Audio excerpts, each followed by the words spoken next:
welcome back to the NUTRAMEDICAL Report, and joining us, Ann Morrison and John Moore. Ann and John, are you here? I'm here. John, I heard a controversy, and I read the newsletter when I was literally sitting in the hyperbaric chamber this morning, written by the letter from Joel Skousen. I'd like you to counteract those rumors out there with the facts about what you've done, because you're a very careful researcher. You're probably one of the most careful forensic researchers I know. So when you come up with a statement like you did in on your radio show, which is, your website, of course, is thelibertyman.com. Your show is 7 to 9 a.m. Central Time on Republic Radio on Monday to Friday. Can you go ahead and tell us what you found and why you think that the statements made by Joel are not valid? Well, first of all, I'm not sure what Joel said, so I can't comment on what he said. Okay. Well, let me first you tell us what you found. Well, what I'm going to do is I'll summarize it when I'll pull up that portion off the website. And what I'd like you to do is tell us what you found in terms of the invited Russians to America. And you can't release also all your sources, but I'm sure you double and triple checked your sources. I've known since I was at security cleared in the mid-90s that we've had anywhere from a few 100,000 to over 1 million foreign troops on American soil being trained in weapons and tactics for years. But this is war games with Russians. It also is troops that are being invited to stay here permanently. They're special tactical teams. This is not just like a 20-group guy that's going to go see how to operate American equipment at Fort Carson, which is what Joel said. He said 20 people, not 20,000. This is much more nasty. And the problem is it's not just something that cropped up under Obama. This has crossed multiple administrations. Both Democrats. Crosses multiple administrations. Well, you're right, Dr. Bill. And the public press release is 20. That part is correct. Behind the scenes, I'm way past 4 to 5 sources now, private, trusted sources. That it's way more than 20. Initially, I heard 200. Now I'm hearing in the thousands, which sounds a bit off the map because Fort Carson is not that large. No, Fort Carson is quite small. And my guess is actually it's not just in Fort Carson. They're doing operations up at multiple bases. They include reserve bases like up in Colorado and Aurora, Colorado. Well, they may be using Fort Carson as their reception center and then distribute the men from there. They do have the capability of landing the largest operating aircraft in the world, the Antonov, and they can. I'm not sure the number. About 500 troops per plane load. You start cycling those planes, they could bring in several thousand a day and use Fort Carson as a reception area to distribute these men wherever they like. In addition, I got some interesting new information this past week. The National Guard in Wyoming has commenced training to invade Iran. That's what they're telling their own people. Right, and this is really solid information, too. This is not off the cuff or, as Joel said, that there are, quote, people feeding false information to people within the so-called truth movement. We're very careful in our sourcing. We're not advocating people act or do anything on this, run off into the minivan full of the kids, but to pay attention and educate themselves. And get prepared. Get prepared for the fact that you might have your few... In addition, I do know for a fact that in my state, Missouri, both Kansas City and St. Louis are receiving large amounts of riot control equipment. And the St. Louis County Police Department, which is the largest police department in the state of Missouri, around 1,200 to 1,500 men, they began 2 months ago intense riot control training, the classic V formations, diamond formations, the things that they do to control riots in the streets. I highly doubt that it's just St. Louis and Kansas City. I'm quite sure that most metropolitan areas, especially ones that have large minority populations, are undergoing the same preparation, training, and equipment right now. Exactly, yeah. So, in other words, to summarize, the numbers that Joel is reporting are actually just the public numbers. The real numbers, and I've known this, and by the way, this is the other perspective people should understand. This is crossed back and forth. That's why we have people like Ollie North and his policies that we was using to try to bring in martial law. It's something that's been cooking in American politics, literally not for the last 20 or 40 years, but for over a century. This is nothing new. The Reagan administration is really when it got ramped up, and you can even go back to the Nixon administration when they established the FEMA regions. So it's been going on for many decades. Yeah, exactly. But the difference is this. We have a number of what I call fulcrum issues that can go over the edge. We can have the meltdown of Europe, which can cause a bank holiday. And if you simply want to put Russian troops or foreign troops, CIS nation troops, Chinese troops or whatever, stationed near banks, Americans won't shoot at grandma trying to get her money out of her bank. But well, Russians it's funny you should mention a bank holiday, because I forwarded to you and Ann the article by Doug Hagman, who's FEMA, or I should say DHS, Department of Homeland Security Insider, says that's one of the two main scenarios is a bank meltdown in Europe leading to a bank holiday in the United States. Yeah, that's what I have from my sources as that's the number one. The second thing is we're going to have a massive hydrothermal or nuclear explosion in Fukushima that's going to cause a mass migration of people out of Tokyo and the greater Tokyo area.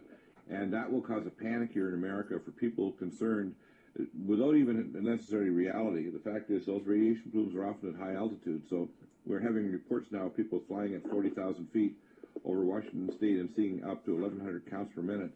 My guess is most of the radiation is at very high altitude and very little descends on the West Coast. It can carry it to the Midwest, it can carry it to Europe, and that's why a lot of people assume it's going to just hit the West Coast and stop there. If that radiation plume is primarily at the higher troposphere, 20, 30, 40,000 feet, it's going to keep on going all the way to Europe and circulate the planet and rain down over the entire northern hemisphere. That's true. It eventually comes down. It may be up there 5 or 6 miles high now, but it does eventually get to the surface of the planet. What's happening is we're saturating the upper troposphere with radiation, and there's also rivers of water that carry it to the southern hemisphere. So the people in the south say, nah, you're getting radioactive. Guess what? That's not the case. I mean, they have reports now on the peninsulas of Australia and New Zealand that they're showing radiation down there. I had a call from somebody that got the power, very sensitive radiation detectors in Vilcabamba, who's an engineer, just a few months ago. Said, oh my gosh, the radiation level's high here. So don't assume that because you're quote, not in the line of fire, you're not going to get irradiated. The entire world is getting irradiated, and it's going to come down primarily in rain. But unless you have a detector or a detector network, and we're starting to set up our own network besides the government RadNet, which is useless. Most of the RadNet detectors weren't even working. In addition, Dr. Bell, these ocean currents have no respecter of the northern hemisphere and southern hemisphere. Right. They cross freely between the northern and southern hemisphere. Yeah, in fact, that's one of the things we talked about. John, you gave me the initial lead. I contacted Dr. Zangari at the Frascati Institute, cross-checked it with our own Woods Hole, Massachusetts, and other institutions here in the United States, NOAA, etc., and we found out, this is now 2 years ago, the loop current's dead. There continues to be oil seepage. They're continuing to use Corexit, which is very toxic. It is a toxic chemical. They're not using what's called oil spill eater 2, which is non-toxic. It's used by the U.S. military. 5 different divisions of our military use oil spill eater 2, which is non-toxic. Yet the EPA only uses the Exxon version, which is incredibly neurotoxic and genotoxic to every species. So another mark against the EPA. The EPA needs to be gotten rid of, and this is another point for Ron Paul, that the EPA needs to be excoriated, fired on the spot. Absolutely, they're way too cozy with the government. But Dr. Bill, I would much rather take 30,000 Spetsnaz over the Gulf Stream stopping. The Gulf Stream stopping is something beyond our control. It will change agriculture and damage agriculture in ways we can only dream of. Russian Spetsnaz come and they go, but the Gulf Stream stopping will have a devastating effect on agriculture worldwide. Yeah, exactly, yeah. Now, here's a report that I want to read to you about. This is, where is it? Here is it. This is from this newsletter. Here's from Hagman. This is Doug Hagman, so-called Northeastern Intelligence Network, claiming the insider sources within the U.S. intel community for years. In fact, there's a rash of pro-liberty internet writers claiming similar sources. And he specifically actually names you, so you're getting now prominent enough. John, you're being named in his newsletter. And when we come back, I'm going to read off the specifics, because this needs to be countered, because people often say, oh, no problem, go back to sleep, I read Joel's newsletter. No, this has been going on for decades, but they're ramping it up because they're ready for a number of catastrophes that are likely to happen in the next few years.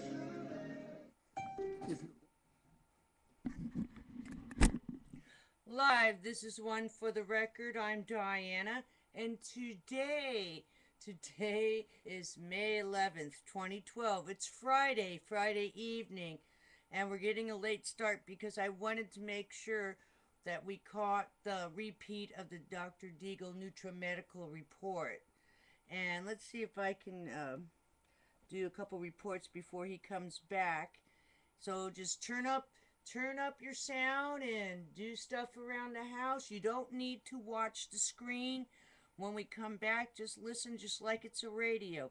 Very important stuff today, very important. And also, speaking about foreign troops here, on Memorial Day training,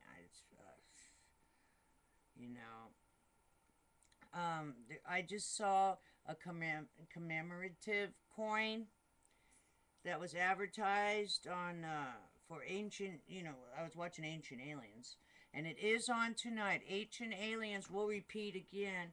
It's on tonight, so that's a reminder. If you stay up late or if you have to set your DVRs or whatever you need to do, but it is on tonight on H2. But the commercials, there was a commemorative coin that said, and it showed it was a 9/11, and for the Navy SEALs, that they got Bin Laden, and on the coin it says, "You can't run and you can't hide," or something like that. I think it said, "You can't run and you can't hide," or "You can run but you can't hide." That's it. You can run but you can't hide. So I don't know the subliminal meaning behind that. You can run but you can't hide. So I don't know. I think the blanket's getting ready to hit the fan. Heads up. And this is very important. Please watch this more than once if you need to. Let me see if he's back. No. Let's do something real fast. Let's do the Watchers. We don't want to miss any of Dr. DEAGLE. He's more important than I am. Okay, Soho's Greatest Hits. Compilation of the best anomalies found from the Soho probe. And it looks like UFOs. It's showing UFOs on there. And if I can, I think I did give you a compilation. It's on my channel here somewhere with the UFO stuff. Disclosure. Volcanic floodwaters hit 11 villages in Ternate City, North Maluku Province, Indonesia. 70% of beaches eroding on Hawaiian islands, Kauai, Oahu, and Maui. The end of the Evansat mission declared. And that's it for the Watchers. Let's get rid of that. Let's see if he's back yet. Nope, still commercial. Alrighty then. Let's go to sot.net, but I think he's going to be back any minute. I don't want you to miss the show. Nope, still commercial. Okay, the extinction, well, no, let's go to sot.net. What happened here? Here, let's click that. Wow. Let's see if he's back. No. Okay, why the recent Sumatra quake was so strange, and they said it was strange in April of 2012, and they compared it to most earthquakes that there wasn't really anyone that died or got majorly hurt. Let's see. Oh, he's coming back. I don't want you to miss that. I'll be back with more news. Welcome back, and of course, Doug Hagman has a very good source of intelligence. You've interviewed him. You've known him for years. The issue comes down to some comments here in this newsletter by Joel Skousen. And I'm just going to jump down to some of the areas here. And he thinks that the combination of the release of this information by Doug, and of course you have your sources, I have mine. And he actually names a number of people like Lindsey Williams, yourself, and others as, basically, quote, exaggerating or scaremongering, basically. And that's not true. I mean, we know that the likelihood of a meltdown in Europe now with the election of Hollande and the fact that the left in Greece cannot cobble together a government, the ninth government's fallen already. We know that Fukushima is a disaster which has only started. It's not finished. A lot of people are used to what we call seasons in television, so they think, oh, Fukushima, that was last year's, 5-dimensional movie called Fukushima series, season 1. No, it's not season 1. It has barely started, and when the sucker blows, they're going to try to evacuate 20,000 square miles is what they're talking about. Right. Well, that's going to be the end of Japan as we know it. They'll still be in Japan, but Japan as a world economic industrial power will be dramatically reduced. Well, they've already moved a mini version of Japan to southern India, to Kerala. Well, they're smart people, and they'll do what they need to do to survive. I think we should offer a big chunk of California or Oregon to the Japanese so they can move it here. Well, we have many thousands of square miles that there's not much being done with. The federal government has no authority to own most of the real estate they own under their constitution. So exactly. So I honestly think that you invite a nice, smart, hardworking people like that here. Believe me, California right now is already the 8th largest economy. If the Japanese were here, it would be the 2nd largest economy on Earth by itself. Well, I'm not sure how many square miles the islands of Japan are, but it couldn't be too many thousands of square miles. Japan is twice the size of Nova Scotia in terms of area, so that gives you an idea how tiny it is. Mm-hmm. Twice the size of Nova Scotia. And if you know where Nova Scotia is on the map, you say, oh my God, that's on the east coast of Canada. That's not very big. They do a lot with what they have. They do. They're industrious, very bright, hard-working people. Now, he mentions in here, one subscriber wrote, today Alex Jones had on Doug Hagman on Northwest Intelligence. According to Mr. Hagman, his sources are telling him that something big is on the horizon. Massive civil unrest and heightened economic turmoil triggered by events like the poor kid who got shot in Florida, among other things. The end result is supposed to come after the summer, about by the summer, in an attempt to suspend the election. During the time, there are going to be many arrests, and DHS supposedly is gearing up for big time for camps, roundups, etc. And of course, Joel's comment is, this is pure hype, but is well timed to cause an internet panic given the timing of the new Army Field Manual on detention, which has portions aimed at dealing with civil detention, which I cover shortly. Well, I'll tell you what. They're doing testing, and they would actually take the results of their tests, these tests, and they put it into their supercomputers, which started at the University of San Francisco, at Stanford University, where they've been doing what's called human behavior modeling using supercomputers, going back to the 70s. And they used to use it in the old CDC 6400 and the IBM systems to model human behavior, and they're specifically getting ready. They're gearing up, and they've been gearing up for years. Look at Ollie North, and what was the policy that he thought it was called? Rex 83, wasn't it? Rex 84. 84, yeah. Rex 84, yeah. Plot. Exactly. And this is only one of many different things. I mean, these maniacs, they're often doing tests to see, well, how much resistance will we get with this generation of people? What kind of response will we have? Are they too busy on their iPad or their iPod? Well, my sources are telling me that Rex 84 was put into effect earlier this month. Right. It's already gone. So tell me what Rex 84 means. What is it's a plan for martial law in the United States is what it is. Now, here's how quickly and easily martial law can be done. And it wouldn't be, it's in stages, okay? We already have the first stage of martial law now, and it's been declared basically since 9/11. It's called the Patriot Act. The second stage is Patriot Act 2 taken through the hole in the wall of the legislature in little pieces, because the whole thing would have been so noxious, no one would have voted for it. So the last pieces of it are the National Defense Authorization Act and the Expatriation Act, which basically says we can grab your butt, put you in prison, torture you, and kill you, and don't even tell your relatives or your attorney where you are.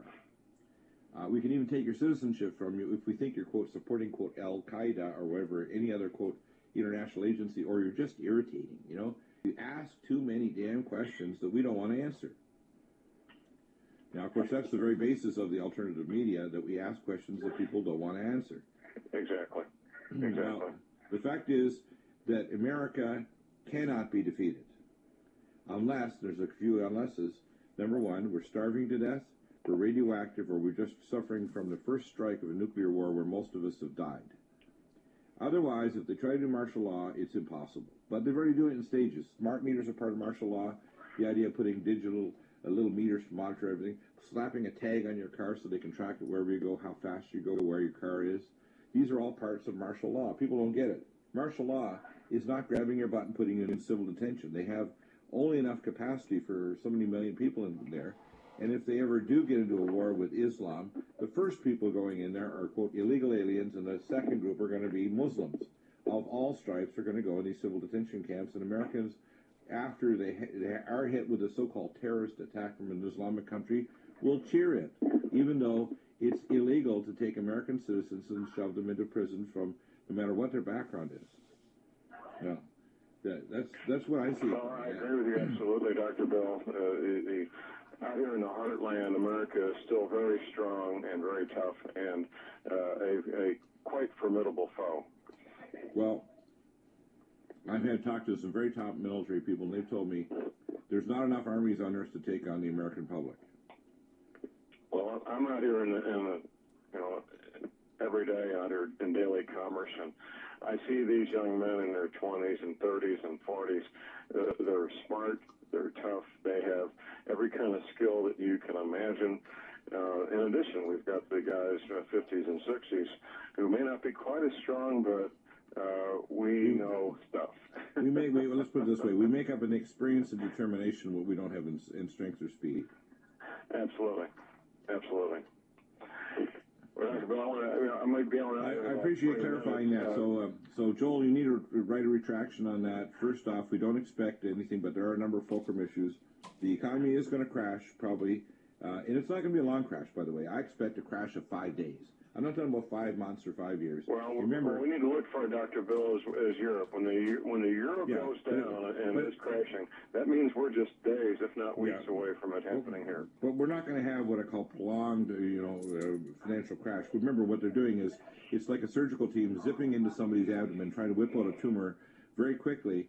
So they're in, and the tumor's out in like 2 seconds. You say, well, where's the tumor? Oh, it's already in the dish.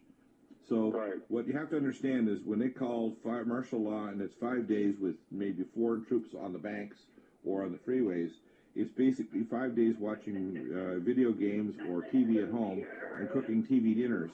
And after the 5 days, you'll now have the G20 control the world currency.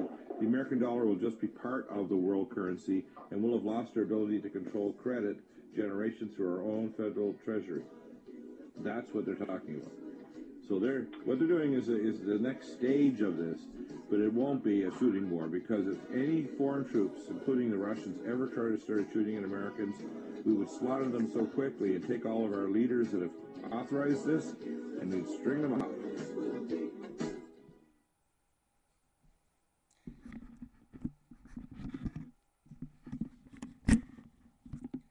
Whoa, and we're back. Let's see here. Let's see if I can see the picture. Okay, let me adjust this. Alright, so we're back again. And moving on. Let's go back to the Extinction Protocol, I guess. No, we're going to go to SOT. That's right, I started reading SOT.net. Here we go. Alright. Japan's Mount Fuji, a ticking time bomb. Scientists find 30-kilometer-long active fault. And that was yesterday. Let's see if there's anything else from today. No. So that's the end of SOT.net. Not much there. Okay, the Extinction Protocol. Economic downturn continues to spur on suicides across Europe. Oh, they're talking about Greece and Italy are now associated with beautiful seas, views, earthly food, and culture. However, those countries have the worst economic hardships going on over there. Alrighty, let's see what else we got going on. Let me move this around. Dwindling birth rates means Japan will face extinction in 1,000 years. And Fukushima will still be going, probably. What do you think? Let's see. Worst flooding in regions of Peru seen in 20 years causes outbreak of leptospirosis. Leptos. Leptospirosis. And that's in Peru, in the Laredo region. It's a disease transmitted to humans by allowing water that has been contaminated by animal urine to come in contact with unhealed breaks in the skin, the eyes, or with the mucous membrane. Stay out of water. Stay out of any strange water. And it's flu-like symptoms. Let's see what else we have going on here. Love and rockets. U.S. downs missile with new interceptor. Proposes missile shield for East Coast. Missile shield proposed for U.S. East Coast. Moderate earthquake jolts northeast India. And then, let's see, is Tokyo Bay becoming a radioactive hotspot? Again, it's a repeat of what I said yesterday. Is Japan's Mount Fuji a ticking time bomb? Is Japan's Mount Fuji a ticking time bomb? Scientists find 30-kilometer long active fault running under the dangerous volcano. Oh, now it's a dangerous volcano. And that's it. Let me line this up here real quick while I'm here. Let me line up the E-Energy News for you. E-N-E. Yeah, we'll get that lined up too. Here it comes. Talk Radio starts here.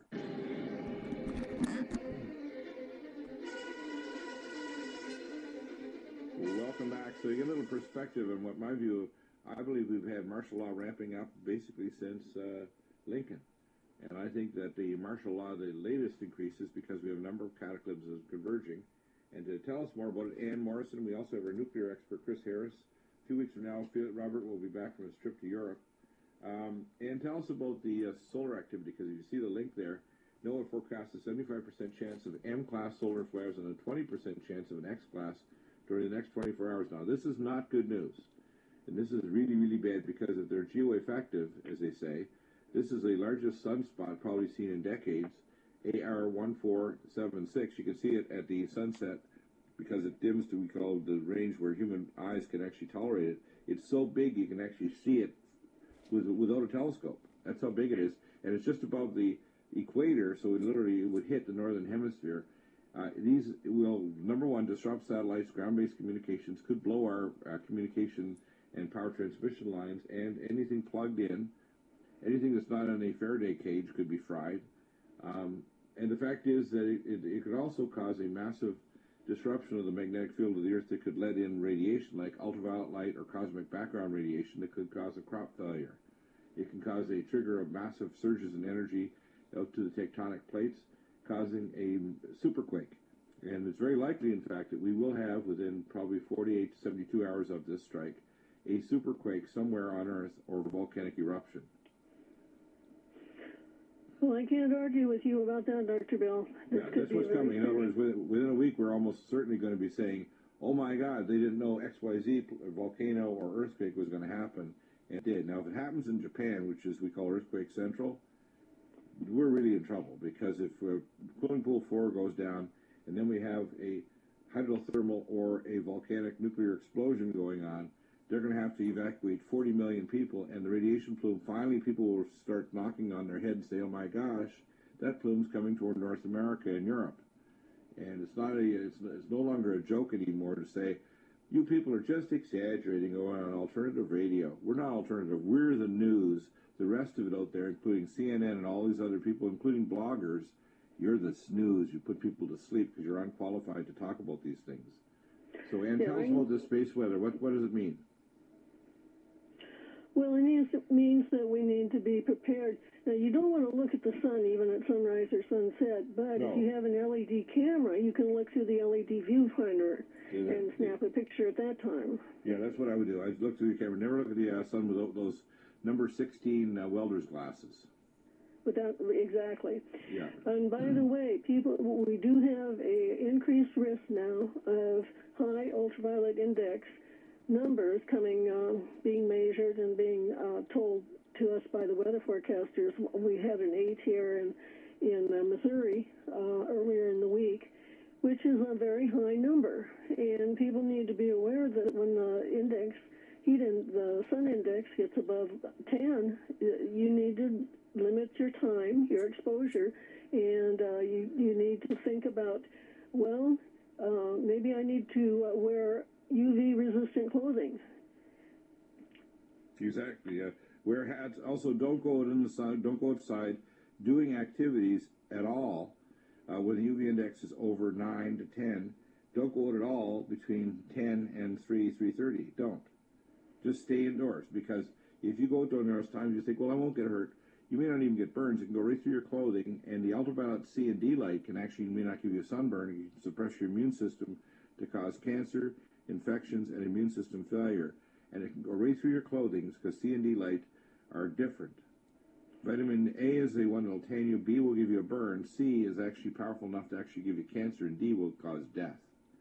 And most people are aware that these radiation levels are getting much higher than they were at any recorded time in human history. Well, and not only that, what they call the deep UV, the UV band C, is coming through the stratosphere because the ozone layer is thinning. Now, where is it thinning? It's thinning over the desert areas and the Arctic and the Antarctic. Now, we first saw it in the Antarctic. Well, what grows in the Antarctic? What is producing oxygen in the Antarctic? Nothing. Right, yeah. In other words, the desert doesn't have oxygen. Yeah, you need three things to have an ozone layer to protect you from this radiation. You need oxygen, you need a magnetic field, which, by the way, the perturbations of the magnetic field caused by these coronal mass ejections push it out of the way, and then you need to have the level of ultraviolet light. Well, there's no shortage of ultraviolet light, but if your oxygen level is low because you don't have any plants growing, and now your magnetic field's shoved away, all of a sudden everything below it gets burnt, which further causes increased desertification. So it fries the plants that are trying to grow on or near even the margins of the desert, and it amplifies the problem. And this information is posted by the Space Agency online, and all you have to do is look at it. And when they show that the geocentric satellites are offline, that means that they're no longer protected by the magnetosphere. Yeah. And that is the time that you need to worry. Now, I want to feed this directly into our talk now with our expert Chris Harris, because I think, this is just a gut feeling as well, that within 2 months we're going to have a major explosion or release of radiation from Fukushima. Not just a steady, really awful radiation, but I'm talking about a major burst caused by a ultra-volcanic and or a nuclear dirty bomb explosion caused by the corium, which is releasing neutron beams. Now, you can tell, if you actually could fly near it, you could actually see blue beams coming out of Fukushima Daiichi, shooting up into space that you can actually identify, hitting nitrogen and making the nitrogen go blue. So those blue beams that look like you're in Star Wars, that's actually neutron beams coming out of the Fukushima Daiichi plant, shooting all over the place. And you can see it best at dusk and at sunrise, when it's just starting to get dull enough in light. You can actually see the difference, and they actually almost fluoresce. It makes the nitrogen phosphorus or fluoresce. So that means we're almost certainly going to have an explosion by the summer or early fall at the latest at Fukushima, and people aren't prepared. They're also not prepared for the fact that we haven't moved policies forward here at nuclear plants in America. We talked about this yesterday with Teresa Pantanella. America's Chernobyl millions will die because the NRC are doing their best to try to get through these knucklehead politicians and corporate leaders to actually get the things done. So your team has done some amazing work, Chris. But give us a summary of these reports that we posted up on today's show and on yesterday's show on the NUTRAMEDICAL website. Well, actually, we're all independent contractors, actually. Just letting you know that. But yes, we do work with anyone who needs the help, troubleshooters. But and they should listen to you, in other words, because the industry is in more danger now from extreme weather and earthquakes. And the problem you see what happened in Japan is that they shut down the nuclear industry because they didn't use enough safety procedures. And people need to understand the biggest danger in the 21st century is not just an ice age, which is coming, but peak oxygen, not peak fuel. We got oceans of fuel under the continents. We have lots of fuel. People say, oh, fuel's going to run out. That's not the problem. We're going to run out of oxygen long before we run out of fuel. that would be really bad if you go ahead and try to light a match and it doesn't happen. Well, we're already starting seeing forest fires where the forest leaves the trees standing because they turn to charcoal because they're oxygen deprived. Right. And you see holes in the ozone layer because there's not enough oxygen up there for the UV to make ozone out of oxygen. Exactly. So if you keep on killing the benthic layer of the oceans and you keep on polluting like crazy, like maniacs, which kills the organisms that can generate the carbon cycle, turn it back into oxygen, and you keep burning engines off, chewing up the oxygen, one of these giant Airbus A380 can use up all the oxygen equivalent of every human being on Earth in 1 hour. Yeah, that's true. So what we talked about yesterday, though, is that the new requirements that if they're done right and if they're done without regard to the bean counters and the political correctness and all that, if they're done right, they will make a big difference. And we talked about that we would have several categories of new systems, new types of assets that can be brought in, airdropped in if necessary, if the roads don't work. All the items that you would need to prevent a meltdown and subsequent containment breach, because that's what we have with Fukushima. What you did talk about was that an explosion may happen at Fukushima, thus causing an additional release. I'm gonna stick my neck out. I'm gonna say it's a virtual guarantee we're gonna have an explosion. I can't tell you when, but it's a guarantee. And when that,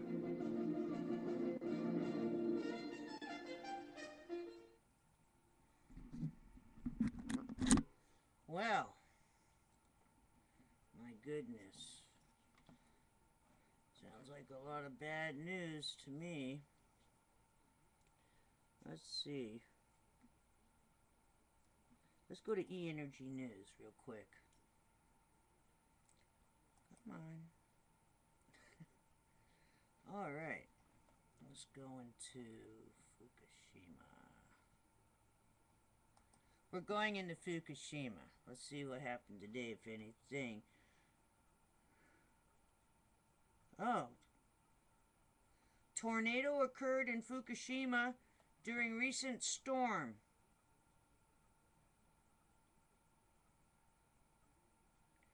Number 4 fuel pool will swing like upside down pendulum during quake. Suspended 100 feet in the air. I'll say that again. Number 4 fuel pool will swing like upside down pendulum during quake. Suspended 100 feet in the air. Also today, former ambassador, number 4 reactor, a top national security issue for entire world, could start the ultimate catastrophe. TEPCO on risk at unit number 4, spent fuel pool can withstand up to a lower 6 intensity quake without collapsing. But what if you had a few of them? Like a bunch of 4s? My goodness. Japan nuclear expert, humanity as a whole has literally never experienced something like Fukushima. We will be fighting this radiation on the order of tens or hundreds of years.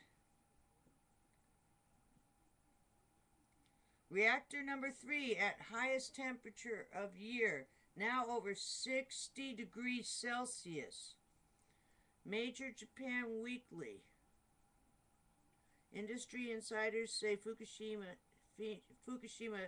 Daini damaged badly. Okay. So that's all the news from there. Okay.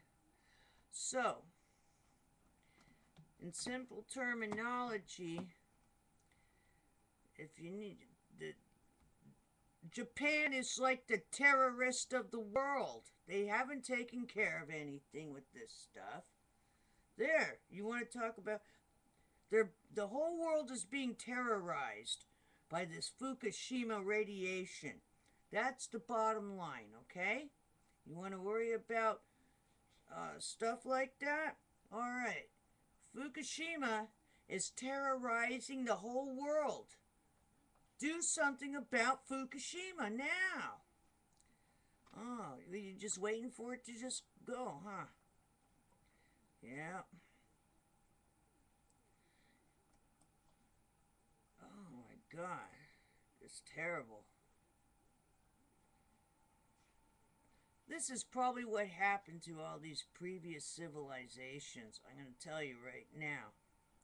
And this is why man keeps starting over again and over again and over again. Okay, let's go to the U.S. U.S. Just all the U.S. Let's see if there's anything there. America's number. Oh, he's coming back. Radio. I don't want you to miss anything. Here we go. Radio Network.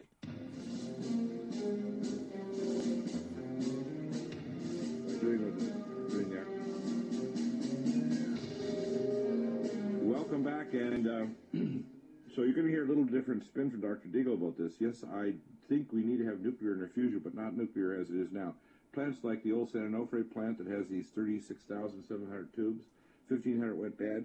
Shut the damn thing down and change it to a propane or natural gas generator. Don't have any nuclear reactors near fault lines or extreme weather areas like near we call it Tornado Alley. If you want to have nuclear, also make sure it's tokamak fusion reactors, Preble bed reactors, thorium reactors, and design rail cars. Never put this on the freeways in terms of trucking, where people are actually driving on the freeway.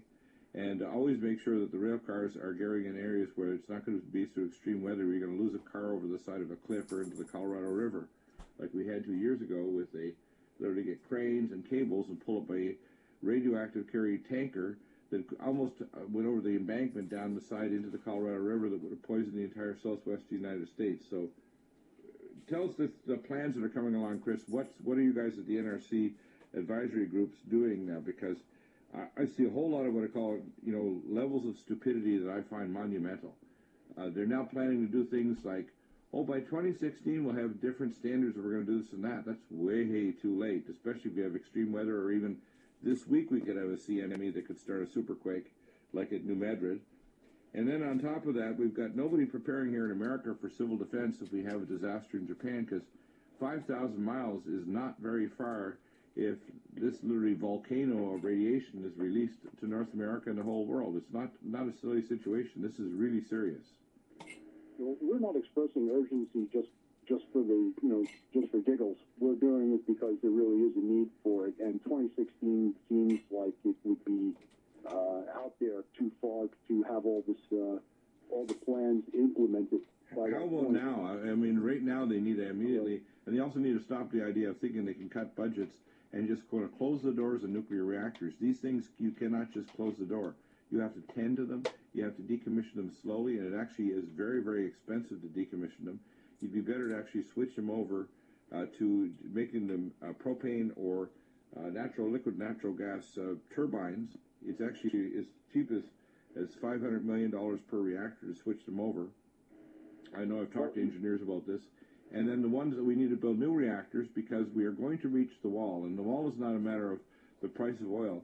It's the fact that we're going to reach the wall where we're going to start noticing a little minor factor here. The world's oxygen concentration is dropping, and the consequences are this. If it drops below a certain critical percentage, you won't have an ozone layer. So if you go outside during the day and there's no ozone layer, you can't grow crops, all the trees die, and if you go out there, you either get burned or get cancer or end up with cataracts or go blind. And people say, that can't happen. I'm sure it's happened in the past, in ancient history, that Earth changes made it very difficult for life forms to survive, and we call it an extinction level event. And we can participate in amplifying the ice age and the ozone layer and the solar mass ejections by doing stupid things to make it worse rather than better. Unfortunately, we should have thought about a lot of these beforehand. And also, we have to recognize that conditions have changed and are changing. And that's evidenced by the January report about the seismic activity, where previously known to be seismic quiet areas are now seismically not quiet, shall we say, and that was evidenced also. You're a comedian too, right? Besides being a nuclear expert, you're a comedian. Not quiet. They're not quiet. Oh, you mean when the containment's broken and a reactor is about to go critical and spew radiation to little boys and mothers with their babies in utero and senior citizens where it'll push them like one finger on their forehead over the sides of a cliff? Yeah, it's not a good thing. And our government are useless lunks. And the media are even more the complicit maniacs that think that the alternative media, we're somehow making this stuff up, and we're telling them, for God's sakes, properly do take something. Why is there not an American military and nuclear coalition, international coalition there, like Ambassador Murata made a plea just a few weeks ago to actually have an international United Nations commission to actually help the poor Japanese before this becomes not a Japanese problem alone, which it isn't, but a world problem where the entire world's getting radioactive. Let me just say that there's going to be another industry and regulation meeting about the reevaluation for flooding hazards also, such as multiple upstream dam failures and downstream dam failures, I would hope, storm surges, tsunami hazards, large watersheds. All of these are going to be discussed in May, as a matter of fact, by the end of May. And by 2013 and 2014, for some plants that don't have that same kind of flooding risk, there will have to be also an evaluation of the potential flooding effects on plants, just like we saw at Fort Calhoun. So there's activity going on. Hopefully, like I said before, it's meaningful activity, and we'll definitely keep you informed. And just something about maybe Ann wants to talk about some of the effects on the grid, perhaps. Of what do you think will happen in the grid after you have the solar flare? And of course, the danger to our power grids will also be very dangerous to these nuclear plants. We realize most of them can't tolerate a station blackout, can they? Not for any length of time. Go ahead, Ed. I'm sorry. No, Chris, you know so much more about this than I do. If a CME comes in and if it is strong enough to produce ground currents, then we know that it is producing currents in the long transmission lines that power plants use to distribute their power. And in Canada, they actually took some remedial action and put in isolation transformers every 1,000 miles so that the current that was being induced in the wires by the CME, by the moving magnetic field, would be shorted out. And but we have not done that here in the United States, and we have many miles, for instance, from Palo Verdes to Southern California. We are very vulnerable to power surges in the power lines, and that can take out the power. That actually can take out the power generation stations, including the nuclear plants. Yeah. There was a recent report, I mean just like April of this year, that shows that the North American Electric Reliability, that's the industry operators of the grid, are not desiring to spend the money on those particular types of devices that you just discussed, and that was being lambasted by other experts in other areas also, because that the report I'm going to send you, or at least send you a link for it, is very interesting, and it shows how they call the grid operators optimistic that they're not going to have a catastrophic grid failure, because every other expert thinks that there is going to be. And I'm looking at some of the procedures that are being used right now by grid operators, and it just basically, let me just read you the first paragraph. So solar flares cause relatively rapid transient fluctuation in Earth's magnetic field, geomagnetic field. These transient geomagnetic field variations produce an induced Earth surface potential, an ESP, and it's about 5 to 10 volts per mile. That's huge on the grid if you have that kind of a deviation. And it says, so this is real. This is not, and it's all related to Fukushima. How? Because these are external events that could could cause power loss at a plant. We could see how critical having power at a power plant is for a nuclear power plant to keep it cool. So I think it's all very related, and it's timely that we discuss these issues. For instance, one of the things that I've done is that I've reduced my power footprint so that I can run an air conditioning unit. I bought a portable air conditioning unit that will cool one room, a small room, but a room of up to 200 square feet that will run off of generator power without it draws 6 amps. So, but at least I have a way to keep cool if the power grid goes down and I can't run my whole house Right. air conditioning. And just to run through some of the prepper things, we haven't done that before. Number one, I'm putting a water recovery system on my roof. I have a system to pump the water out of my pool if necessary.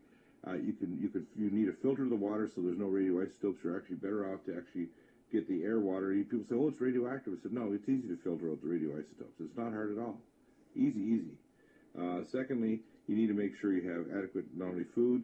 We now have PrepareWise. We have a PrepareWise link on our website. We'll be having the director of PrepareWise on our program. These are the best, highest quality foods, and I searched for years. And this is one step better than even eFoods, which is an excellent company as well. But PrepareWise are even better. They're Mylar bags, which make you don't have to open up a whole giant number 10 can.